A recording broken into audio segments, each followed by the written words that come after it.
കാലം പെൻഷൻ തുകയുടെ ഏറ്റവും വിതരണവുമായി ബന്ധപ്പെട്ടുകൊണ്ടുള്ള വളരെ പ്രധാനപ്പെട്ട ഒരു അറിയിപ്പിലേക്ക് നിങ്ങൾക്ക് ഏവർക്കും സ്വാഗതം. ഇന്നത്തെ വീഡിയോയിൽ ഞാൻ നിങ്ങളുമായി പങ്കുവെക്കുവാൻ പെൻഷൻ തുക വിതരണവുമായി ബന്ധപ്പെട്ടുകൊണ്ടുള്ള വളരെ സുപ്രധാനമായ അറിയിപ്പുകൾ തന്നെയാണ്.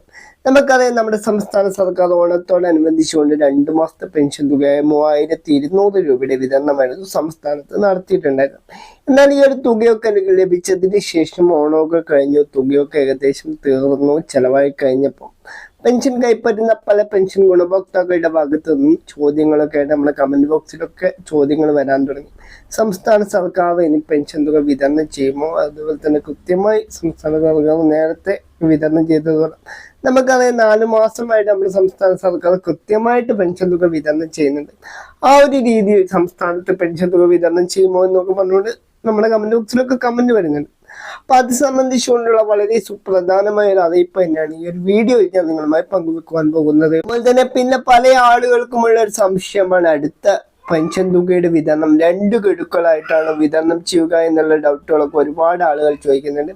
അത്തരത്തിൽ ആരും സംശയിക്കേണ്ടതില്ല. നമുക്ക് എല്ലാവർക്കും അതായത് നമ്മുടെ സംസ്ഥാനത്ത് നിലവിൽ 4 മാസത്തെ പെൻഷൻ തുകയാണ് കുടിശ്ശിക പെൻഷൻ ആയിട്ടുള്ളത്. 4 മാസത്തെ പെൻഷൻ കുടിശ്ശിക നമ്മുടെ സംസ്ഥാന സർക്കാർ മുഖ്യമന്ത്രി പിണറായി വിജയൻ തന്നെ പറഞ്ഞിട്ടുണ്ട്. ഇത് 2 ഗഡുക്കളായിട്ടായിരിക്കും വിതരണം ചെയ്യുക. അതായത് 2 മാസത്തെ പെൻഷൻ തുക ഈ ഒരു വർഷവും പിന്നെ 2 മാസത്തെ പെൻഷൻ തുക അതായത് കുടിശ്ശിക പെൻഷൻ അടുത്ത സാമ്പത്തിക വർഷത്തിലായിരിക്കും വിതരണം ചെയ്യുക.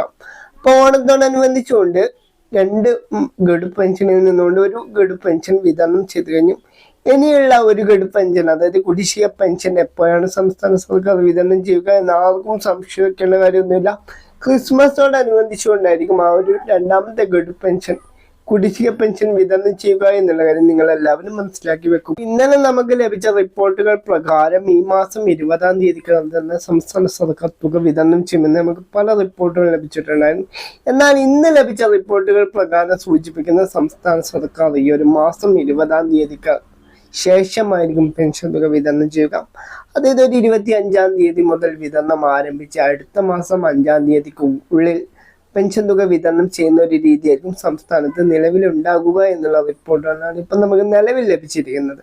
പല ആളുകളും ചോദിക്കുന്നുണ്ട്, നമ്മുടെ കേന്ദ്ര സർക്കാരിന്റെ കേന്ദ്ര വിഹിതത്തിന് അർഹതയുള്ള ആളുകൾക്ക് ഈ ഒരു തുക കുറച്ച് നാളുകളായിട്ട് ലഭിക്കുന്നില്ല. ഇനി ആ ഒരു തുക ലഭിക്കുമോ, അല്ലെങ്കിൽ ആ ഒരു തുക എപ്പോൾ ലഭിക്കും, ആ ഒരു തുക എന്തുകൊണ്ടാണ് ഇപ്പൊ നിലവിൽ ലഭിക്കാത്തത് എന്ന് ചോദിക്കുന്ന മറുപടി എന്ന് വെച്ചാൽ, കേന്ദ്ര സർക്കാരിന്റെയും സംസ്ഥാന സർക്കാരിന്റെയും പെൻഷൻ വീതം സംസ്ഥാന സർക്കാർ തന്നെയായിരുന്നു നേരത്തെ 4 മാസം മുമ്പൊക്കെ വിതരണം ചെയ്തിട്ടുണ്ടായിരുന്നു.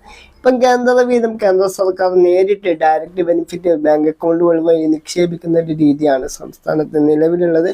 അതുകൊണ്ട് കേന്ദ്ര വീതം കേന്ദ്ര സർക്കാർ നേരിട്ട് നിങ്ങളുടെ അക്കൗണ്ടുകളിലേക്ക് നിക്ഷേപിക്കുന്നതായിരിക്കും. പിന്നീട് പറയുന്ന മറ്റൊരു പ്രധാനപ്പെട്ട അറിയിപ്പ് എന്ന് വെച്ച് കഴിഞ്ഞാൽ പെൻഷൻ മാസ്റ്ററിങ്ങുമായി ബന്ധപ്പെട്ടുകൊണ്ടുള്ള വളരെ സുപ്രധാനമായ അറിയിപ്പാണ്. നമുക്കെല്ലാവർക്കും അറിയാം, നമ്മുടെ സംസ്ഥാനത്ത് പെൻഷൻ മാസ്റ്ററിങ്ങിന്റെ സമയപരിധിയൊക്കെ അവസാനിച്ചിട്ടുണ്ട്. ഇത്തരത്തിൽ പെൻഷൻ ലിസ്റ്റിൽ നിന്ന് ഒരുപക്ഷെ 6 ലക്ഷത്തിന് മുകളിൽ ആളുകൾ ലിസ്റ്റിൽ നിന്ന് പുറത്താകാൻ സാധ്യതയുണ്ട് എന്നുള്ള റിപ്പോർട്ടുകളൊക്കെ ഇപ്പോൾ പുറത്തു വരുന്നു. കൃത്യമായി ശ്രദ്ധിക്കേണ്ട ഒരു കാര്യം, നിങ്ങൾ പെൻഷൻ മാസ്റ്ററിംഗ് ഒക്കെ കൃത്യമായി രേഖപ്പെടുത്തിയെങ്കിൽ മാത്രമേ നിങ്ങൾക്ക് തുക ലഭിക്കുകയുള്ളൂ എന്നുള്ള കാര്യം നിങ്ങൾ മനസ്സിലാക്കും. അതുപോലെ തന്നെ പെൻഷൻ തുകയുടെ വിതരണവുമായി ബന്ധപ്പെട്ടുകൊണ്ടോ മാസ്റ്ററിങ്ങുമായി ബന്ധപ്പെട്ട് നിങ്ങൾക്ക് എന്തെങ്കിലും ഡൗട്ട് ഉണ്ടെങ്കിൽ നമ്മുടെ കമന്റ് ബോക്സിൽ കമന്റായി രേഖപ്പെടുത്താവുന്നതാണ്. പുതിയൊരു വാർത്താ വിശേഷവുമായി നമുക്ക് വീണ്ടും കണ്ടു